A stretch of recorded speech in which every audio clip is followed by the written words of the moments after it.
আজকের জুমার খুতবার আলোচ্য বিষয় হলো আল্লাহর রহমত আসবে কিভাবে এবং আমাদের করণীয় কাজগুলো কি কি। সেজন্য পবিত্র কোরআনুল কারীমের একটি আয়াত তেলাওয়াত করেছি। আপনারা দোয়া করুন রব্বুল আলামিন যেন আমাকে সংক্ষিপ্ত সময়ের মধ্যে কোরআন এবং হাদিস থেকে নির্ধারিত বিষয়ের উপর কিছু কথা বলার এবং আমাদের সকলকে আমল করার তৌফিক দান করুন। সকলে বলুন আমিন। সম্মানিত সুধী, আল্লাহ পাক রব্বুল আলামিন বলেন, আমি বান্দাদেরকে বানাইছি, এদের উপর আমি রহমত নাজিল করি। আমাদের উপর রহমত নাজিল করনেওয়ালা কে? জোরে বলেন কে? আল্লাহ। তো আল্লাহ পাক রব্বুল আলামিন এক হাদিসের মধ্যে এসেছে, আল্লাহর রহমতগুলো তিনি 100 ভাগে ভাগ করেছেন। আল্লাহর রহমত কত ভাগে ভাগ? 100 ভাগ করছেন। এই 100 ভাগে ভাগ করার পরে দুনিয়ার সমস্ত মাখলুকাত, দুনিয়ার সমস্ত মানুষদের জন্য 1 ভাগ রহমত দুনিয়াতে প্রেরণ করেছে। কয় ভাগ? আর কত ভাগ আল্লাহর কাছে জমা? এই 1 ভাগ রহমতের পিছনে 1 ভাগ রহমত যে আল্লাহ পাক রব্বুল আলামিন দিয়েছে, তো 1 ভাগ রহমতের ঠেলায় আমরা কখন যে কি করি, কখনো নেতার পিছনে ছুটি, ভালোবাসার টানে, কিসের টানে? কখনো স্ত্রীর পিছনে ছুটি, কখনো বাবার পিছনে ছুটি, কখনো মায়ের পিছনে, কখনো জমি জায়গার, মানে মহাব্বত, যেই জায়গার জন্য মহাব্বত সেই জায়গাটা আমাদের ক্রয় করতেই হবে, সেই জায়গাটা আমারে নিতেই হবে।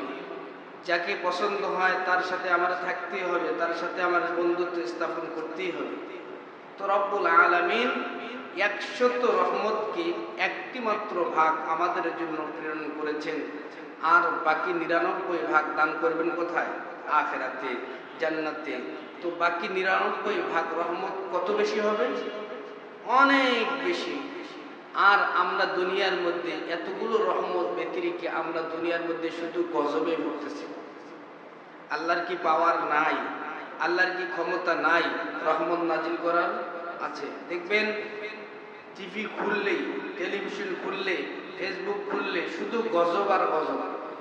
আজ এখানে খুন, কাল ওখানে মারামারি, কাল ওখানে পারামারি, একে ধর্ষণ, এই চলতে আছে সারা জিন্দেগি, সারা দিন এই খবর চলতেছে। তো আল্লাহর গজব কি আর আসবে না? আল্লাহর রহমত কি আর আসবে না? এই আল্লাহর রহমত আসার জন্য আমাদের করণীয় কাজগুলো কি কি? আজকের জুমার শিরোনামে আলোচনার শিরোনামে বলেছিলাম আল্লাহর রহমত আসবে কিভাবে, কোন কোন কাজ করলে এই জমিনে আল্লাহর রহমত আসবে। এই সমস্ত কাজ অনেকগুলো, যে সমস্ত কাজ করলে আল্লাহর রহমত আসবে, এই সমস্ত কাজ অনেক। তার মধ্যে উল্লেখযোগ্য 10টি কাজ আছে। 10টি কাজে আল্লাহর রহমত দুনিয়াতে আসে। বলুন সুবহানাল্লাহ। কয় কাজ করলে আল্লাহর রহমত আসে? সবাই বলেন কয়টি? 10টি। 1 নম্বর, আল্লাহর রহমত এই দুনিয়াতে আসবে তখন যখন মানুষেরা জ্ঞান অর্জন করবে। কি অর্জন করবে? আজকে দিন যত সামনের দিকে যায়, মানুষ মূর্খ হইতেছে। এমন মূর্খ, জাহেলে মুরাক্কাব বললেও ভুল হবে না। আমরা যে জানি না কোনো কিছু, এটাও বুঝি না। আগের জামানার মানুষগুলো লেখাপড়া করতো, এখন আমরা লেখাপড়া ছেড়ে দিয়েছি। জ্ঞান অর্জন করতে হবে আমাদেরকে। জ্ঞান অর্জন, তা অনুযায়ী আমল করতে হবে। সেটা দুনিয়াবি জ্ঞান হোক আর কোরআনের জ্ঞান হোক। আপনারা মনে মনে ভাবতেছেন মনে হয় কোরআনের জ্ঞান অর্জন করতে আমি বলছি না। কোরআনের জ্ঞান যতটুকু প্রয়োজন চলতে, ততটুকু অর্জন করার পরে দুনিয়াবি জ্ঞান অর্জন করতে হবে। মানুষ যখন জ্ঞান অর্জন করে তা অনুযায়ী কোরআন এবং হাদিসের সমন্বয়ে আমল করা শুরু করে দিবে, তখন এই দুনিয়ায় আল্লাহ রাব্বুল আলামিন রহমত নাজিল করবেন। বলুন সুবহানাল্লাহ। এখন আমরা জ্ঞান থেকে অনেক দূরে। রব্বুল আলামিন যখন কোরআন নাজিল করা শুরু করে দিয়েছে, প্রথমে যে আয়াতটি নাজিল করছে, যে অক্ষর নাজিল করছে, সেটি কি? ইকরা বলেন না কি? তার মানে কি? পড়ো, জ্ঞান অর্জন করো। একদিক থেকে ধরি আমি, কোরআন এমন একটি কিতাব যেটি মুসলমানদের সংবিধান, যেটি মুসলমানদের জীবন পরিচালনা করার জন্য প্রয়োজন। এই কোরআন বাংলাদেশের 95% মানুষ কোরআন পড়তেই জানে না। কত পার্সেন্ট? তথ্যভিত্তিক কথা বলতেছে, ইসলামিক ফাউন্ডেশনের গবেষণা অনুযায়ী আমি জানতে পেরেছি 95% মুসলমান কোরআন পড়তেই জানে না। সেটি শুদ্ধ হোক আর অশুদ্ধ হোক, শুদ্ধ হোক আর বিশুদ্ধ হোক, কোরআন আমরা পড়তেই জানি না। যে মানুষটা কোরআন পড়তে জানে না, সে মানুষটা তার জীবন আদর্শে কোরআন কিভাবে কাজে লাগাবে? সে মানুষটা বড় একজন প্রভাষক হয়ে গেছে। সে কোরআন পড়তে জানে না, অন্য ডিপার্টমেন্টের প্রভাষক হয়ে গেছে। কোনটা হক, কোনটা বেহক, কোনটা ভালো, কোনটা মন্দ, সে তো কোরআন পড়তে জানে না। সে জানবে কিভাবে? আপনি ডাক্তার হন, ইঞ্জিনিয়ার হন, সব হন, কিন্তু আপনার প্রথম লেভেলের জীবন চলার জন্য কোরআন যতটুকু প্রয়োজন ততটুকু যদি জানা থাকে, তাহলে আপনি ডাক্তার শুধু না, আপনি ইমানদার মুসলমান ডাক্তার, ইমানদার মুসলমান ডাক্তার। আর যদি কোরআনের শিক্ষা না থাকে, তাহলে আপনি শুধু ডাক্তার, আপনি মারা যাওয়ার সাথে সাথে আপনার কবর জাহান্নাম। আপনি শুধু ইঞ্জিনিয়ার, মারা যাওয়ার সাথে সাথে আপনার কবর কোথায়? জাহান্নাম। ইঞ্জিনের আগে আপনার সংযোগ করতে হবে, আপনার নামের প্রথমে আপনাকে সংযোগ করতে হবে আপনি একজন মুসলমান ইমানদার ইঞ্জিনিয়ার। কিন্তু আমাদের দেশে 95% মানুষ কোরআন পড়তেই জানে। এদিকে আল্লাহ পাক রব্বুল আলামিন বলতেছেন, ইকরা বিসমি রাব্বিকাল্লাযী খালাক, ইকরা বিসমি রাব্বিকাল্লাযী খালাক, খালাকাল ইনসানা মিন আলাক, ইকরা ওয়া রাব্বুকাল আকরামুল্লাযী আল্লামা বিল কলম, আল্লামাল ইনসানা মা লাম ইয়ালাম। দুনিয়ার মানুষ তোমরা পড়ো। প্রথম আল্লাহর হুকুম, নামাজ পড়তে বলে নাই, রোজা রাখতে বলে নাই, হজ করতে বলে নাই, যাকাত দিতে বলে নাই। আল্লাহ বলছেন তোমরা পড়ো, তোমার রবের নামে পড়ো, দুনিয়ার শিক্ষায় শিক্ষিত হও। কিন্তু দিন যত সামনের দিকে যায়, আমরা জ্ঞান অর্জন করি না। আমরা শুধু অর্জন করি ধন আর সম্পদ, টাকা পয়সা, এগুলো অর্জন করি, জমি জায়গা। কি অর্জন করি? টাকা পয়সা কিভাবে অর্জন করা যায়, কিভাবে আমি বড়লোক ধনী হই। হযরত আলী রাদিয়াল্লাহু তাআলা আনহু বলেন, আমাকে আল্লাহ ধন সম্পদ দেননি, কিন্তু আমি আল্লাহর কাছ থেকে ইলম চেয়ে নিয়েছি, আমি জ্ঞান চেয়ে নিয়েছি। আমার আল্লাহ আমারে জ্ঞান দিয়েছেন, ইলম দিয়েছেন। আমার আল্লাহ আমাকে যে ধন সম্পদ দেননি, আমারে যে জ্ঞান দিয়েছে, সেজন্য আমি রবের দরবারে লাখো শুকরিয়া আদায় করি। উপস্থিত তার বন্ধুরা বললেন, কেন আপনি শুকরিয়া আদায় করেন? কয়, 4 কারণে। আমাকে আল্লাহ জ্ঞান দিয়েছে, এজন্য আমি শুকরিয়া আদায় করি। তার পিছনে 4টি কারণ। 1 নম্বর কারণ হলো, সম্পদওয়ালার সম্পদ যত বাড়ে শত্রু তত বাড়ে। সম্পদওয়ালার সম্পদ যত বাড়ে শত্রু কি তত বাড়ে। কিন্তু জ্ঞানওয়ালার জ্ঞান যত বাড়ে বন্ধু তত। সাইয়্যিদিনা হযরত আলী রাদিয়াল্লাহু তাআলা আনহু বলেন, এ আমার বন্ধুরা তোমরা শোনো, আমি রবের কাছে জ্ঞান চেয়ে নিয়েছি, আমার আল্লাহ আমারে সম্পদ দেননি, আমি রবের দরবারে কোনো মন বেজার নাই। আমার আল্লাহ আমারে জ্ঞান দিয়েছেন, আমি 4 কারণে রবের দরবারে বারবার শুকরিয়া আদায় করি। তার মধ্যে 1 নম্বর কারণ হলো, সম্পদওয়ালার সম্পদ যত বাড়তে থাকে, দিন দিন যত সম্পদ বাড়ে, সম্পদওয়ালার পিছনে তত বেশি শত্রু লাগে। সেজন্য আমি আমার আল্লাহকে বলি, আল্লাহ আমাকে আপনি জ্ঞান দান করেছেন, আলহামদুলিল্লাহ। 2 নম্বর, আমি এজন্য রবের শুকরিয়া আদায় করি, সম্পদওয়ালার সম্পদ খরচ করলে কমে যায়, আর ইলমওয়ালার ইলম খরচ করলে বাড়ে না কমে। জোরে বলেন। এলেমওয়ালার এলেম যতই আপনি খরচ করবেন ততই বাড়তে থাকবে, কিন্তু সম্পদওয়ালার সম্পদ যদি কোটি কোটি টাকার মালিক হয় আর কোনো কাজ না করে, যদি বসে বসে থাকে, তো রব্বুল আলামিন এক পর্যায়ে তার সম্পদকে চিরস্থায়ী মিশিয়ে দিবে। হযরত আলী বলেন, ৩ নম্বর যে কারণে আমি সম্পদ পাওয়ার পিছনে রব্বুল আলামিনের শুকরিয়া আদায় করে, তার ৩ নম্বর কারণ হলো সম্পদওয়ালার বয়স যত বাড়ে তত তার প্রতি মানুষের ঘৃণা তৈরি হয়। কি তৈরি হয়? স্ত্রী দেখতে পারে না, মরে না কেন, বলে এগুলো ওয়ারিসের সম্পদ হিসেবে আমি ভাগ পাবো। ছেলে বলে এই বুড়ো মরবে কেন রে? মেয়ের জামাই ওদিক থেকে চিন্তা করে মরবে কখন। তার মানে দিন যত বাড়ে, বয়স যত বাড়ে, ঘৃণা কমে না বাড়ে? বাস্তব না অবাস্তব? আলী বলেন, সম্পদওয়ালার বয়স যত বাড়তে থাকে ততই তার প্রতি মানুষের ঘৃণা তৈরি হয়ে যায়। পক্ষান্তরে ইলমওয়ালার বয়স যত বাড়ে সমস্ত মানুষের শ্রদ্ধা তার প্রতি বেড়ে যায়। সুবহানাল্লাহ। একজন মাস্টার ছিলেন, দেখবেন তার বয়স যতই বাড়ে মানুষ শ্রদ্ধা করতে থাকে। একজন হুজুর বলেন, ছোট বয়সে হাফেজ হয়েছে, তার পিছনে নামাজ পড়তে চায় না। যত দিন দিন বয়স বাড়তে থাকে সম্মান কমে না বাড়ে? মসজিদের চাকরি চলে যায় না আসে? ওই ছোট হুজুর চলবে না, একটু বয়স থাকা দরকার, বয়সটা বেশি হলে ভালো হয়। ইলমওয়ালার বয়স যত বাড়ে, জ্ঞানওয়ালার বয়স যত বাড়ে, আল্লাহ পাক রব্বুল আলামিন বলেন ততই আমি মান ইজ্জত বাড়া দেই।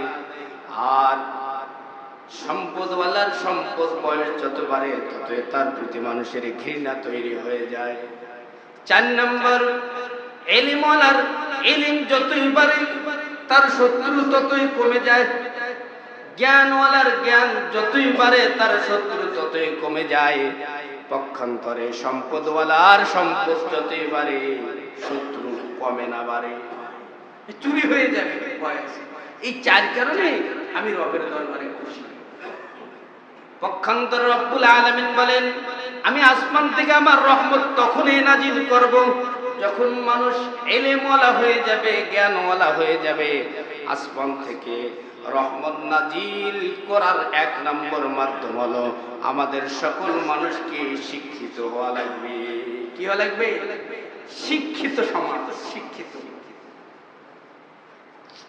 যে ডিপার্টমেন্টে শিক্ষা অর্জন করুক না কেন, প্রথম শিক্ষাটা লাগবে কোরআনের ছোঁয়ার শিক্ষা।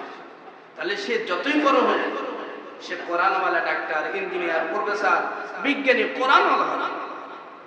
২ নম্বর, আসমান থেকে রহমত আর বরকত দুনিয়ার মধ্যে আনার ২ নম্বর মাধ্যম হলো সুন্নতের পাবন্দি করতে হবে, সুন্নতের চর্চা। কিসের চর্চা? সুন্নতে নববী রাসূলুল্লাহ সাল্লাল্লাহু আলাইহি ওয়াসাল্লাম। সুন্নত ছাড়া উম্মত হওয়া যায় না। সুন্নত ছাড়া কি হওয়া যায় না? উম্মত হওয়া যায় না। সুন্নত যদি আপনি আদায় না করেন, রব্বুল আলামিন বলেন, কুল ইন কুনতুম তুহিব্বুনাল্লাহ ফাত্তাবিউনি ইউহিব্বুকুমুল্লাহ ওয়া ইয়াগফির লাকুম যুনুবাকুম ওয়াল্লাহু গফুরুর রহিম। আমার নবীর ইত্তেবা করো, আমি তোমাদেরকে আমি রব ভালোবাসবো। ভালোবেসে কি করব? তোমাদের জীবনের তামাম জিন্দেগীর গুনাহ মাফ করে দেব। আল্লাহ বলেনি যে আমাকে মানো, আমার রাসূলের ইত্তেবা করো। সুন্নাত ৩ প্রকার। কয় প্রকার বলেন না? সুন্নাত কয় প্রকার? ৩ প্রকার। হাদিসের ভাষ্য অনুযায়ী সুন্নাত ৩টি অর্থে ব্যবহৃত হয়েছে। ১ নম্বর অর্থ, হাদিসকে সুন্নাত বলা হয়। হাদিসকে কি বলা হয়? যত হাদিসের কিতাব আছে, সমস্ত হাদিসের কিতাব এটা সুন্নতে রাসূলুল্লাহ সাল্লাল্লাহু আলাইহি ওয়াসাল্লাম, এগুলোকে সুন্নাত বলা হয়। ২য় নম্বর, সুন্নতকে সুন্নতে মুআক্কাদা বলা হয়। কি বলা হয়? সুন্নতে মুআক্কাদা আবার কি? সুন্নতে মুআক্কাদা জানেন? সুন্নতে জায়েজা আছে, সুন্নতে মুআক্কাদা আছে। সুন্নতে মুআক্কাদা, জোহরের নামাজের আগে, ফরজ নামাজের আগে 4 রাকাত সুন্নত আছে না নাই? এটা সুন্নতে মুআক্কাদা। এটা সুন্নতে কি? এটা তো এগুলো জানবো কেন? এগুলো তো জানার বিষয় না। আমি নামাজ পড়ি এটাকে সুন্নতে মুআক্কাদা বলা হয়। আর সুন্নতে জায়েদা, আসরের নামাজের আগে 4 রাকাত সুন্নত আছে না নাই? এটাকে বলা হয় সুন্নতে জায়েদা। সুন্নতে মুআক্কাদা আর সুন্নতে জায়েদা। সুন্নতে মুআক্কাদা আদায় না করলে মানুষ জান্নাতে যেতে পারবে। কিয়ামতের ময়দানে এমন একটা সময় আসবে, রাসূল সুপারিশ করবে। কি করবে? রাসূলের সুপারিশটা দুই ভাগে বিভক্ত। একটি হলো আম সুপারিশ, আর একটি হলো খাস সুপারিশ। আম সুপারিশ বলা হয় সকলের জন্য, হিন্দু, খ্রিস্টান, বৌদ্ধ, অমুসলিম, মুসলমান, নবী, রাসূল, গাউস, কুতুব সকলের জন্য এক সময় আমার আপনার পয়গম্বর সুপারিশ করবে। হুজুর এটা কেমন কথা? হিন্দুদের জন্য আবার সুপারিশ করবে? হ্যাঁ, হিন্দুদের জন্য আল্লাহ নবী সুপারিশ করবে। কখন? শুনেন, শুনলে বুঝবেন। এমন একটি সময় শুরু হয়ে যাবে কিয়ামতের ময়দানে, আল্লাহ পাক রব্বুল আলামিন তার বিচারকের আসনে বসবে না। সমস্ত মানুষগুলো ইয়া নাফসি নাফসি বলতে থাকবে। সেখানে নবী থাকবে, রাসূল থাকবে, সেখানে আমরা থাকবো, সেখানে অমুসলিম থাকবে, খ্রিস্টান থাকবে, সমস্ত মানুষ। আমি সুপারিশে আম বলতেছি, সমস্ত মানুষদের জন্য সুপারিশ করবে। একদল মানুষ আদমের নবীর কাছে যাবে, তারপর ইব্রাহিম, তারপর ঈসা, এরকম ভাবে নবীদের দল ঠেকে দিবে। সর্বশেষ আমার আপনার পয়গম্বর কাছে এসে বলবে, আপনি বলেন আল্লাহ পাক রব্বুল আলামিন যেন বিচারের কার্যক্রম শুরু করে দেয়, কারণ এত কষ্ট আর সহ্য হয় না। তখন আল্লাহ পাক রব্বুল আলামিনের আরশে আজিমের পায়ের নিচে আমার আপনার পয়গম্বর সিজদায় পড়ে যাবে। আল্লাহ পাক রব্বুল আলামিন বলবেন, ইরফা রাসূল ইশফা তুশাফা। হে নবী, আপনি মাথা তুলুন, আপনি বলেন কি করতে হবে। আপনি কাঁদবেন না, আপনি বলেন কি করতে হবে। আল্লাহ, আপনি একটু বিচারের কার্যক্রমটা শুরু করে দেন। রব্বুল আলামিন বিচারের আসরে সমাসীন হয়ে বসে বিচারের কার্যক্রম শুরু করে দিবে। এটা হলো সুপারিশে আম। সমস্ত মানুষ বলবে, আমি জাহান্নামে যাই আর জান্নাতে যাই। এখন তো বিচার শুরু হয়ে গেছে, আর বেশি সময় লাগবে। আর সুপারিশে খাস, এটা হলো নির্ধারিত কিছু মানুষের জন্য রব্বুল আলামিন সুপারিশ করবে। নবী মুকাররম রব্বুল আলামিনের কাছে নির্ধারিত কিছু মানুষদের জন্য সুপারিশ করবে, যারা সুন্নতে মুআক্কাদা পালনকারী হবে। কোন সুন্নত?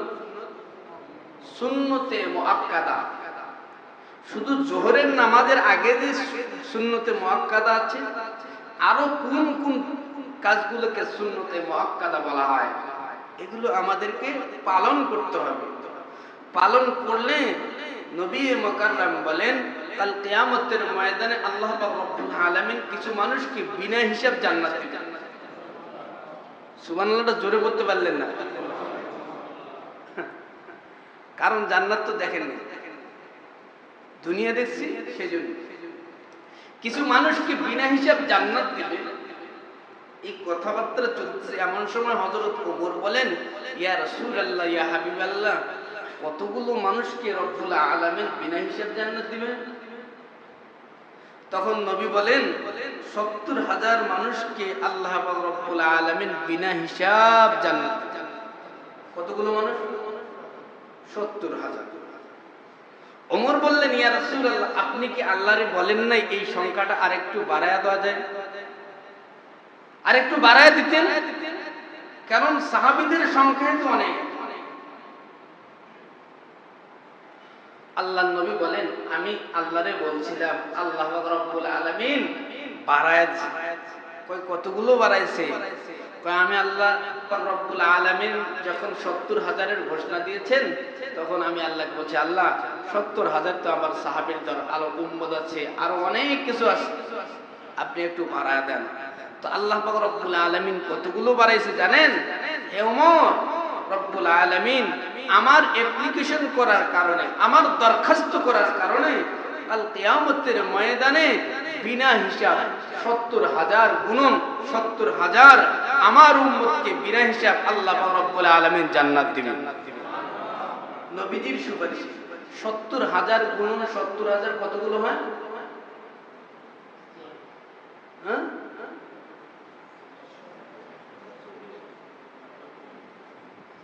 470 কোটি, 470 কোটি মানুষ বিনা হিসাব আল্লাহর জান্নাতে যাবে। নবী বলেন ওই সমস্ত মানুষ বিনা হিসাব মানে ইরফা রাসুল ইশফা তুশাফা।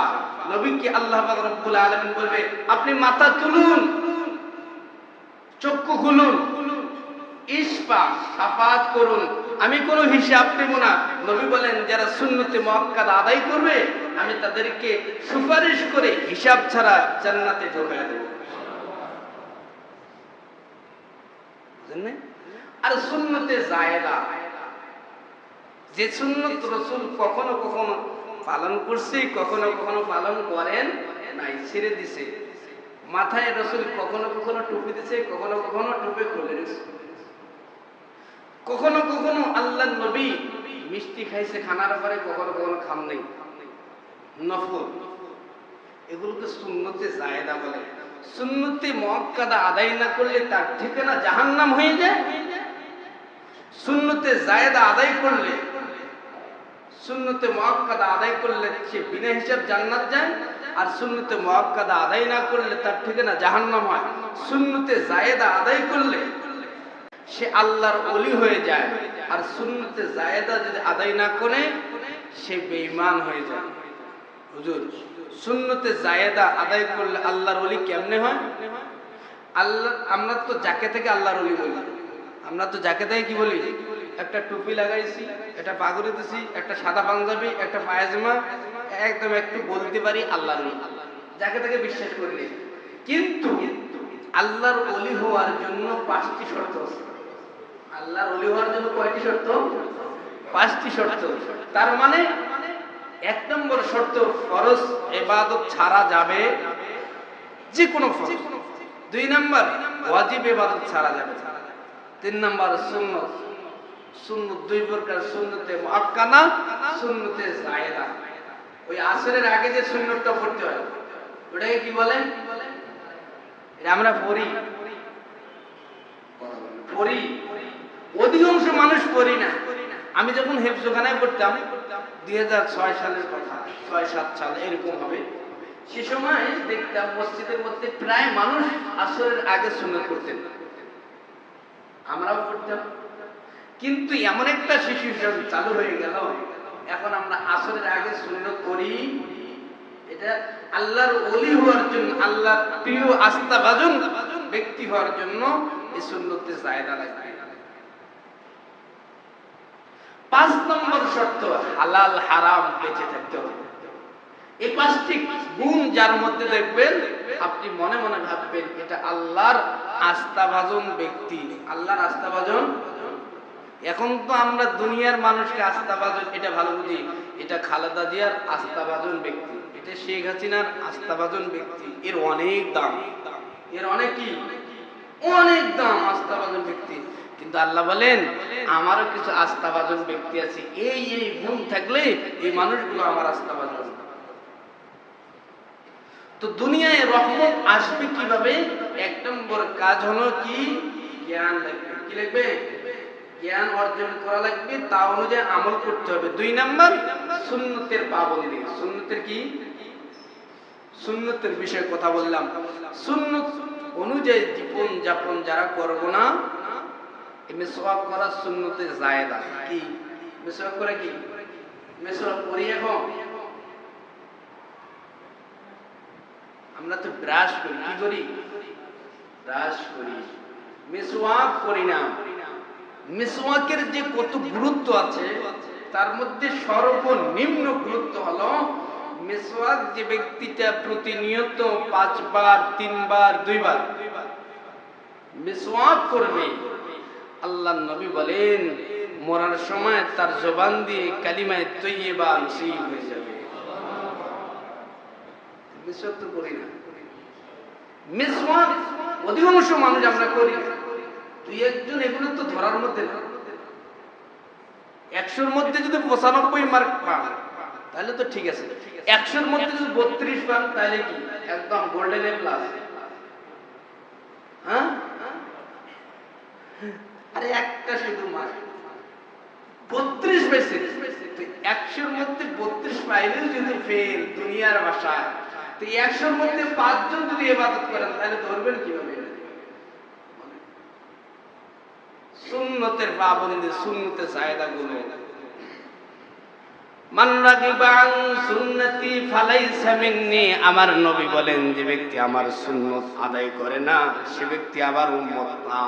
অন্য হাদিসের মধ্যে এসেছে সুন্নত ব্যতিরেকে উম্মত হওয়া যায় না, সেজন্য সুন্নত অনুযায়ী জীবন যাপন যদি করি, নবী বলেন ওই মানুষগুলোর জন্য আল্লাহর পক্ষ থেকে রব্বুল আলামিন নিজে রহমত নাজিল করেন। সুবহানাল্লাহ। রহমত দুনিয়াতে আসার মাধ্যম হলো সুন্নত অনুযায়ী জিন্দেগি বাস্তবায়ন করা। এটা হলো 2 নম্বর। 3 নম্বর কারণ আল্লাহর রহমত জমিনে আসবে কিভাবে? আল্লাহর রহমত দুনিয়ায় আসার 3 নম্বর অন্যতম কারণ হলো দান সদকা করতে হবে। কি করতে হবে বলেন না? কি দান সদকা। যার যতটুকু এবিলিটি, আপনি দান করতে করতে একদম ফকির হয়ে যাবেন এরকম না। আপনার কাছে 500 টাকা আছে, আপনি 20 টাকা দেন এরকম। আপনি 500 টাকা দিয়ে দিবেন এরকম না। কারণ দান সদকা কেন করতে হবে? আল্লাহ পাক রব্বুল আলামিন বলেন মুমিনের একটা গুণ হলো আমার যেগুলো গরীব মুমিন বান্দা বান্দি এদের মাঝে দান করবে, আমার ঘরের মধ্যে সহযোগিতা করবে, আমার নবীর ঘরের মধ্যে কিছু এবিলিটি দিয়ে সহযোগিতা করবে, তাহলে দিন জিন্দা থাকবে। কি থাকবে? দিন মানে মঙ্গলবারের দিন, দিন মানে ইসলাম। কি এই মসজিদ যদি না থাকে ইসলাম থাকবে? আপনার বাড়ি যদি না থাকে কোনো সমস্যা আছে? কয় হুজুর বাড়ির মধ্যে তো গান চলে, গান না থাকলে তো দিনের সমস্যা। মসজিদ এমন একটি ঘর, আল্লাহর নবী বলেন আল মসজিদু বাইতুল্লাহ বানাল্লাহু লাহু বাইতান ফিল জান্নাহ। যে ব্যক্তি মসজিদ বানায় আল্লাহ পাক রব্বুল আলামিন তার জন্য জান্নাতে বাড়ি বানায়। সুবহানাল্লাহ। দুনিয়ায় যে ব্যক্তি দান করবে বেশি বেশি তার জন্য দুনিয়ায় 4টি পুরস্কার। কয়টি? গভীর মনোযোগ, গভীর মনোযোগ। 1 নম্বর পুরস্কার নবী নিজেই বলেন যে ব্যক্তিটা দান সদকা করবে, সে যাকাত হোক আর সদকা হোক, ওসর হোক আর কোন নিয়ত করে হোক, যে ব্যক্তি দান করে 1 নম্বর দুনিয়ার পুরস্কার হলো তার হায়াতের মধ্যে আল্লাহ পাক রব্বুল আলামিন বারাকা দিয়ে দেয়। সুবহানাল্লাহ। হায়াত বাড়বে। আপনার 50 বছর হায়াত ছিল, আরো 10 বছর বাড়বে, 20 বছর বাড়বে। হুজুর কোথায় পেয়েছেন? হাদিসের মধ্যে আছে। কোথায়? দাউদ নবী আর আজরাইল দুইজনে বন্ধু। দাউদ নবী আর আজরাইল কি দুইজনে কি? আজরাইল কোথায় থাকে? আজরাইল থাকে কোথায়? ওই আল্লাহ যখন যেখানে হুকুম করে সেখানে আজরাইল যায়। আল্লাহ যখন যেখানে হুকুম করে সেখানে আজরাইল। তো আজরাইলের সাথে দাউদ নবীর কি একটা গোপন বন্ধুত্ব স্থাপন হয়েছে। দাউদ নবী 2 দিন 3 দিন পর পর আজরাইল দাউদ নবীর সাথে এসে দেখা করে। তো যখন আজরাইল এসে বুঝেন নাই, মনে করেন আপনার এসপির সাথে আপনার সম্পর্ক এখানে, তো আপনার মনে কিন্তু একটু ফুরফুরি থাকবে। এসপি সাহেব যদি আপনার সাথে আসে মাঝে মাঝে, তো আজরাইল আসে দাউদ নবীর কাছে। যখন দাউদ নবীর কাছে আজরাইল আসে, তো দাউদ নবী আজরাইলকে দেখে বলে মা জারুকা মা কবলু, এ ভাই আজরাইল আপনি কি আমারে নিয়ে যাওয়ার জন্য আসছেন না সাক্ষাতের জন্য আসছেন? এসপি আসলে যেমন মনের মধ্যে দুরু দুরু আমারে নিয়ে যায় না সাক্ষাতের জন্য আসছেন, ঠিক তদ্রুপ দাউদ নবী যখনই আজরাইল আসতেন তখন জিজ্ঞাসা করতেন আপনি কি আমার নিয়ে যাওয়ার জন্য আসছেন না সাক্ষাতের জন্য? তখন দাউদ নবীর আজরাইল বলতেন যে ভাই আমি আপনার সাথে সাক্ষাতের জন্য আসছি। তো ঠিক আছে। তো আলোচনা চলতেছে মজলিসের মধ্যে, দাউদ নবী এক চেয়ারে বসা, আজরাইল আরেক চেয়ারে বসা। তো এক সময় আজরাইল হাসতেছে, তো যখন হাসতেছে তখন দাউদ নবী বলেন, আপনি হাসেন কেন? তখন পয়গম্বর দাউদকে বলে, আপনার যে উম্মত, এই দেখা যায় যে এর তো আর 2 ঘন্টা পরে আর মরণ আছে, এর জান কবজ করে নিয়ে যাব, এর জান ও খাতার মধ্যে দেখতেছে, ওর ডায়েরির মধ্যে আছে এর 2 ঘন্টা পর মৃত্যু। এই মানুষটা এখনো এই জায়গায়, এর তো কোনো চিন্তা দেখি না। তো কিছুক্ষণ পর ওই মানুষটা, মজলিসে থাকা মানুষটা চলে গেছে। রাস্তায় যখন গেছে তো রাস্তার মধ্যে এক সায়েল ডাক দিয়ে কয়, ভাই কিছু দান করেন। তো পকেটের মধ্যে যা ছিল তা দিয়ে দিচ্ছে, পকেটের মধ্যে যা ছিল তা দিয়ে দিচ্ছে, জানে না কয় টাকা ছিল। তো দান করার সাথে সাথে আজরাইল 2 ঘন্টা যখন অতিবাহিত হয়েছে, ওই মানুষটার কাছে চলে যেতেছে, যেই জায়গায় দান কবজ হওয়ার কথা সেই জায়গায় ওই মানুষটা হাজির, আজরাইলও সেই জায়গায় হাজির। এমন সময় আল্লাহ পাক রব্বুল আলামিন ডাক দিয়ে কয়, থাম, পরে তুই চলে আয়, এখন দান কবজ করা লাগবে না। চলে গেছে আল্লাহর কাছে গিয়ে বলতেছে, আল্লাহ ব্যাপার কি? ব্যাপার আবার বলছি। পরের দিন আবার দাউদ নবীর সাথে আজরাইলের সাক্ষাৎ। যখন সাক্ষাৎ হয়েছে ওই সময় ওই মানুষটা বসা, আজরাইলের মনটা বড় খারাপ। দাউদ নবী বলছে, ভাই আপনি কি মিথ্যা বলেননি? না তো, আমি মিথ্যা বলিনি। কারণটা কি? এই মানুষটা আপনি বললেন কালকে মারা যাবে, আজকে আবার এই জায়গায় বসা। কয়, আপনি যেভাবে আমারে জিজ্ঞাসা করছেন এভাবে আমি আল্লাহকে জিজ্ঞাসা করছি ওই মানুষটার ইন্তেকাল হওয়ার কথা, কিন্তু বললো না। কারণটা কয়, আল্লাহ কি বলছেন? আজরাইল বলেন, এ পয়গম্বর দাউদ, আমি যখন আল্লাহর জিজ্ঞাসা করছি, আল্লাহ আপনি আমার খাতার মধ্যে লিখতে বলছেন অমুক দিন অমুক টাইমে অমুক জায়গায় তার মৃত্যুবরণ করা হবে, জান কবজ করব আমি, কিন্তু ওই টাইম ব্যতিরেকে আপনি বললেন ফিরে আসেন, কারণটা কি? তখন আমার রব আমারে বলছেন, এই আজরাইল, ওই মানুষটা মজলিস থেকে উঠে এসে যখন রাস্তার মধ্যে হাঁটতেছিল, তখন একজন সাইল ফকিরে বলছে, কিছু দান করেন, সদকা করেন। ওই মানুষটার পকেট থেকে যা ছিল তা দিয়ে দিয়েছে। আমি বললাম, আল্লাহ কত টাকা দান করছে? আল্লাহ পাক রব্বুল আলামিন বলেন, ওই মানুষটার পকেটের মধ্যে 6 দিরহাম ছিল, 6 টাকা দান করছে। তো আমি আল্লাহ পাক রব্বুল আলামিনের নামে যখন সাইলকে দান করছে, সাইল দোয়া করে দিয়েছেন, আয় আল্লাহ আমারে দান করছে, আমি অনাহারে আছি, আমি ফকির মিসকিন, আমারে দান করছে রব্বুল আলামিন, আপনি তার উমরের মধ্যে বরকত দেন। কিসের মধ্যে? উমর কি আরবি শব্দ শিখেন। হাদিসের মধ্যে এসেছে ওই সাইলে দোয়া করছে, আয় আল্লাহ এই মানুষটার উমরের মধ্যে বরকত দিয়ে দেন, এই মানুষটা আবার দান করছে। এই আজরাইল যখন বলছে উমরের মধ্যে বরকত দে, তো আমি রব অল্প দিতে পারি না, কম পক্ষে 1-10 দিয়ে দেই। ওই মানুষটার মৃত্যুবরণ করার কথা ছিল এখনই, কিন্তু আমি আল্লাহ 6 টাকা দান করার পিছনে, 6 টাকা দান করার কারণে আমি আল্লাহ তার হায়াতের জিন্দেগিতে 60 বছর হায়াত বৃদ্ধি করে দিয়েছি। 60 বছর। হাদিস 1 নম্বর, কোন মানুষ যদি দান করে আমার আল্লাহ দুনিয়াতে তার হায়াত বৃদ্ধি করে। কি করে? 2 নম্বর সম্মান। 2 নম্বর কি? দেখবেন যে মানুষরা দান করে দুনিয়ার জন্য হোক আর আখিরাতের জন্য হোক, তাকে সবাই বড় চারটা দেয়, তারা সবাই ভোট দেয়, তারা এইটা দেয় সেটা দেয়, আরো অনেক কিছু। তো তাবুকের যুদ্ধ শুরু হয়ে গেল। আল্লাহর নবী বলেন, কার কি আছে নিয়ে আসো। কার কি আছে? ওই সময় খেজুরের মৌসুম, মানুষদের কাজের চাপ। তো সমস্ত সাহাবী এক এক করে দান নিয়ে আসতেছে, টাকা পয়সা যার যা অ্যাবিলিটি আছে নিয়ে আসতেছে। মসজিদে নববীতে সমস্ত দান জমা হইতেছে।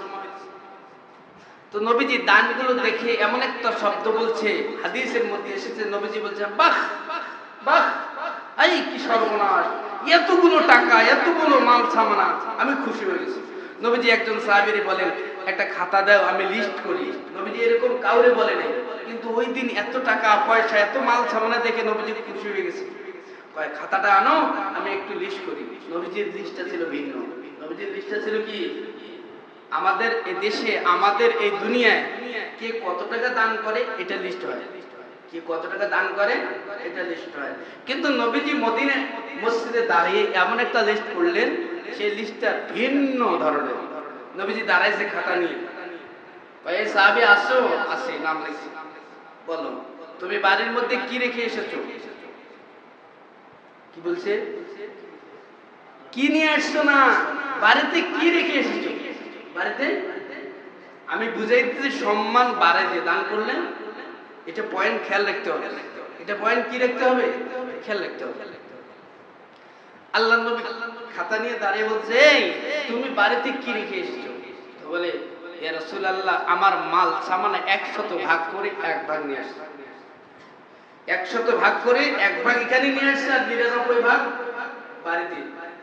আরেকজন সাহাবী এরকম আসতেছে আসতেছে আসতেছে, এমন সময় হযরত উসমান গনি জিন্নুরাইন অনেক মাল সামান নিয়ে এসেছে। উসমান দাঁড়াইছে, লব্বাইক ইয়া রাসূলুল্লাহ। আল্লাহর নবী ডাক দেখো, উসমান তুমি কি পরিমাণ সম্পদ বাড়িতে রেখে এসেছো? উসমান ডাক দেখো, ইয়া রাসূলুল্লাহ, ইয়া হাবিবাল্লাহ, আমার মাল সামান আমি 4 ভাগ করে 1 ভাগ রেখে 3 ভাগ নিয়ে এসেছি। 1 ভাগ। তারপরে আরেকজন সাহাবী হযরত ওমর রাদিয়াল্লাহু তাআলা আনহু, তুমি দাঁড়াও, তুমি কি পরিমাণ সম্পদ বাড়িতে রেখে এসেছো? ওমর ফারুক রাদিয়াল্লাহু তাআলা আনহু ডাক দেয়, ইয়া রাসূলুল্লাহ, ইয়া হাবিবাল্লাহ, আমার সম্পদকে 2টি ভাগ করে 1 ভাগ রেখে এসেছি, 1 ভাগ নিয়ে আসছি। আল্লাহর নবী কার জন্য যেন অপেক্ষা করতেছে। হাদিসের মধ্যে বাক্য এসেছেন, বাহ, আল্লাহর নবী কার জন্য যেন চতুর্দিকে দেখতেছে। দেখে একজন সাহাবীকে দেখা যায় না, সেই সাহাবীটির নাম হলো আবু বকর রাদিয়াল্লাহু তাআলা আনহু। নবীজি ডাক দেখে, আবু বকর এখনো আসে নাই? কয় না ইয়া রাসূলুল্লাহ, ইয়া হাবিবাল্লাহ, এখনো আবু বকর এখানে আসে নাই। কই? কিছুক্ষণের মধ্যে দেখা যায় আবু বকর জীর্ণ শরীর, ছিঁড়া ফাটা কাপড় পরিধান করে মসজিদে নববীর দিকে একটা পোটলা নিয়ে, ছোট্ট একটা দানের পোটলা নিয়ে আসতেছে। আল্লাহর পয়গম্বর আবু বকরের চেহারার দিকে তাকায় তাকায় দেখে। এমন সময় ফানাজালা জিবরিল আলাইহিস সালাতু ওয়াস সালাম, জিবরাইল আমিন এসে আল্লাহর পয়গম্বরকে সালাম দিয়েছেন। সালাম দেওয়ার সাথে সাথে আল্লাহর নবী ডাক দেয়, জিবরাইল অটাইমে কেন আপনি? এই সময় আমার বয়োবৃদ্ধ সাহাবী, বড় সাহাবী আসতেছে দানের পোটলা নিয়ে, অটাইমে কেন আপনি আসছেন? কয় ইয়া রাসূলুল্লাহ, ইয়া হাবিবাল্লাহ, আমি অন্য কারণে আসছি। এখনো যাবেন না থাকবেন? কয় আবু বকরের জবাব শুনে আমি যাব, তার আগে যাব না। কিন্তু রব্বুল আলামিন আমাকে একটা কারণে পাঠায় দিয়েছে, এটা পরে বলবো। এমন সময় আবু বকর আসলেন। আবু বকর ডাক দেখে, ইয়া রাসূলুল্লাহ, আপনি আমারে খুঁজতেছেন, কয় কি নিয়ে আসছো আর কি রেখে এসেছো? আবু বকর ডাক দেখে, ইয়া রাসূলুল্লাহ, আপনি তো জানেন আমি গরিব মানুষ, দান করতে করতে আমি কোটিপতি ছিলাম, কোটি কোটি টাকা আমার ছিল, কিন্তু দান করতে করতে আমার সব শেষ হয়ে গেছে। আমি কি নিয়ে আসবো আর কি রেখে আসবো? বাড়ির মধ্যে গেছি, বারবার বাড়ির চতুর্দিকে খোঁজাখুঁজি করছি। আমার মুজাহিদ ভাইদের জন্য আমি যা পেয়েছি সব নিয়ে এসেছি। আল্লাহর নবী ডাক দেখায়, আবু বকর বাড়িতে কি রেখে এসেছো সেটা বলো। আবু বকর ডাক দেখায়, ইয়া রাসূলুল্লাহ, ইয়া হাবিবাল্লাহ, বাড়িতে আমি শুধু আল্লাহ এবং তার রাসূলের নামের বরকত রেখে এসেছি। সুবহানাল্লাহ। সঙ্গে সঙ্গে আল্লাহ পাক রব্বুল আলামিন জিবরাইলকে বলে, জিবরাইল তাড়াতাড়ি যেই খবর দিতে গেছে সেই খবরটা পৌঁছায় দে। জিবরাইল ডাক দেখায়, ইয়া রাসূলুল্লাহ, ইয়া হাবিবাল্লাহ, আল্লাহ পাক রব্বুল আলামিন আবু বকরের দানের প্রতি খুশি হয়ে আবু বকরকে আপনার পক্ষ থেকে আল্লাহর সালাম পড়ায় দিয়েছে। সুবহানাল্লাহ। সালাম পড়াইছে, সব নিয়ে আসছে, কোনো কিছু রাখে নাই। আমি বুঝাইতে চাচ্ছি সম্মান। পরবর্তী যখন নবী ইন্তেকাল করলেন, কি করলেন? চলে গেলেন। তারপর প্রথম খলিফা কি হয়েছে? প্রথম দানের দিক থেকে বাড়িতে কিছুই রাখেন, সব দেশ আল্লাহ পাক রব্বুল আলামিন সম্মানের এত চূড়ান্ত পর্যায়ে রেখে দিয়েছে। প্রথম খলিফা হযরত আবু বকর, দ্বিতীয় খলিফা হযরত ওমর, তৃতীয় খলিফা ওসমান। তার সম্মান বাড়ে না কমে? 3 নম্বর, আপনি যদি দান করেন আপনার সম্পদের মধ্যে বরকত হবে। কি হবে? দান করলে কমে, সুদ খেলে বাড়ে। সুদ খেলে কি হয়? আমাদের বিবেকে এটাই তো বলে, কিন্তু আল্লাহ বলেন না, দান করলে বাড়বে। দান করলে কি হয়? রব্বুল আলামিন বলেন মান জা বিল হাসানাতি ফালাহু আশরু আমসালিহা। কোন মানুষ যদি এক দান করে, আমি রব্বুল আলামিন কমপক্ষে 10 দিয়ে দেই। কত? হযরত আলী ফাতেমার সাথে গল্প করতেছে, হাদিসের মধ্যে এসেছে ফাতেমার জ্বর। কি জ্বর? তো জ্বর হয়েছে, জ্বর আনার খাইলে, ডালিম খাইলে ভালো হয়ে যায়। কি হলে ভালো হয়? টাকা পয়সা নাই, কেমনে কি করবে? কিছু টাকা পয়সা জোট করে আলীরে পাড়া দিছে, বাজারে যান, আনার নিয়ে আসেন, ডালিম নিয়ে আসেন। তো বাজারে গেছে, ডালিম নিয়ে আসতেছে, আনার নিয়ে আসতেছে। এমন সময় এক ফকির দাঁড়ায় বলছে, আলী রে, আমি না অনেকদিন ধরে জ্বরে ভুগতেছি, কিছু দেন না, খাই, আনার থাকলে দেন। আলী মনে মনে চিন্তা করতেছে, আমার ব্যাগের মধ্যে যে ডালিম আছে, আনার আছে, ফকিরে মনে হয় নেওয়ার সময় দেখছি, কিন্তু কি করার। ওয়াম্মা সাইলা ফালা তানহার। আল্লাহ রাব্বুল আলামিন বলছেন, ফকির যা চাইবে দিয়ে দাও, থাকলে দিয়ে দাও, ফকিরকে ফিরাইয়া দিও না। তো আনারের অর্ধেক ভাগ করে ফকিরকে দিয়ে দিচ্ছে। ফকির এখন আনার অর্ধেক খেয়ে বলতেছে, আলী আমি অর্ধেক সুস্থ হয়েছি, আর অর্ধেক দিলে বাকিটা সুস্থ হয়ে যাবো। তো অর্ধেকও দিচ্ছে।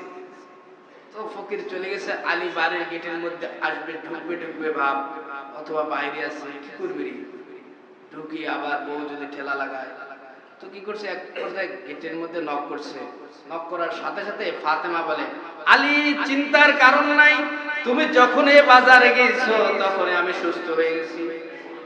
যখন বাজার গেছো তখন সুস্থ হয়ে গেছি। আচ্ছা ঠিক আছে।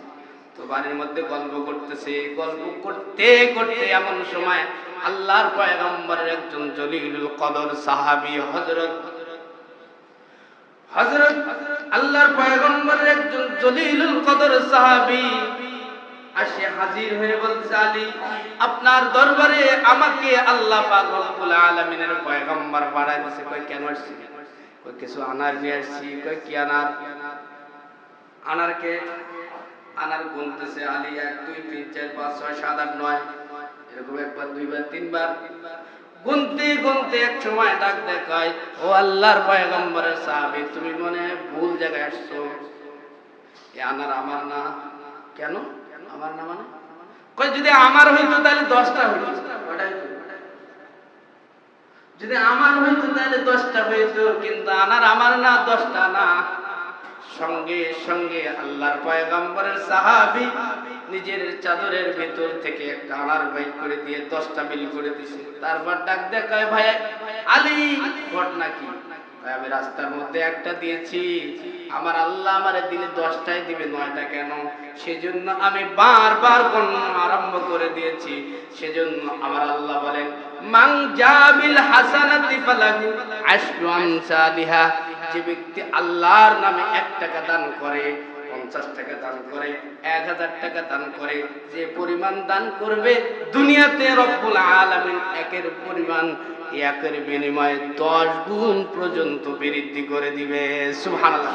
কমপক্ষে 10 গুণ। কমপক্ষে কত গুণ? এটা হলো বারাকা। বারাকা দিয়ে দান করলে আরেকটি অন্যতম লাভ হলো, দান করলে আমার আল্লাহ বালা মুসিবত দূর করে দিবে। ক্যান্সার হওয়ার কথা ছিল, হবে না। ক্যান্সার হওয়ার কথা ছিল কি?